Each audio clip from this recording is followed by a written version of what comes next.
मेरी अपनी ओर से प्रदेशवासियों को, देशवासियों को भगवान महावीर स्वामी की जयंती की बहुत बहुत मंगल कामना।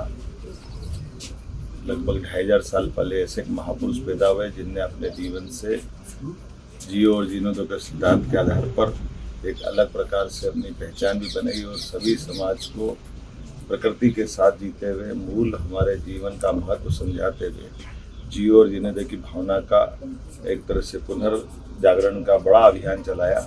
इसलिए भगवान महावीर स्वामी 24वें तीर्थंकर भी कहलाए। हम सब प्रकृति के साथ जीने की, जैन धर्म की उस पवित्र भावना का सम्मान भी करते हैं। लेकिन मेरी अपनी ओर से आज के इस अवसर पर परमात्मा करेगा यशस्वी प्रधानमंत्री के नेतृत्व में हम सब धूमधाम से महावीर जयंती मनाएंगे और आगे भी चलेंगे। मेरी अपनी ओर समस्त समाजवासियों को, देशवासियों को, जैन समाज को, तीर्थंकर, श्वेतांबर, सभी प्रकार के पंथों के सभी वर्गों के लिए मेरी अपनी ओर से मंगल कामना बधाई।